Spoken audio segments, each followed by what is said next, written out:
So areas like Rochester, we're starting to see that Arctic front approaching. You get a transition from rain over to snow. For the time being, that's just a small quarter of snow. Wait till you see what happens, though, as we head through the overnight hours tonight, as a couple of features play into one another. We've got that old stationary boundary that's been the focus for the heavy rain that we've been talking about and showing you down in Florida. Here comes that Arctic cold front. Behind it is that cold, dense air associated with that Canadian high pressure. The cold air is crashing into all that Gulf moisture in that area of low pressure that's really going to be intensifying as it moves up the East Coast. So Saturday morning, you got this big coverage of heavy snow breaking out, this area of low pressure sliding up the East Coast. And then by Saturday afternoon, you actually get a transition from some of that heavy rain along coastal areas over to snow, and that does include the I-95 corridor. The trend among forecast models has been that cold air arriving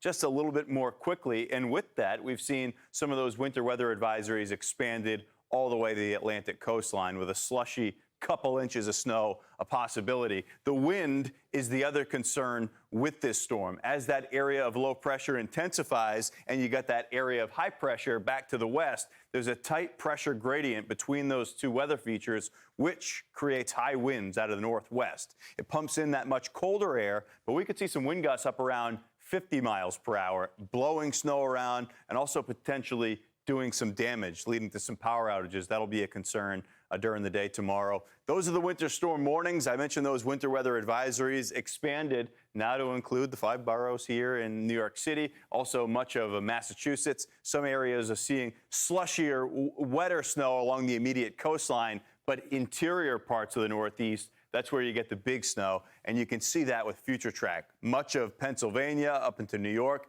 northern New England seeing a whole lot of snow with this storm system. It's a fast mover. By the second half of the day tomorrow, second half of the afternoon, you start seeing the bulk of it moving offshore. That's your snow forecast right there, though. That lighter blue indicating a slushy inch or less, but it quickly gets into the 1 to 3 inch range on the opposite side of I-95. Some of that pink and a darker pink, that's the areas that could see in excess of a foot of snow.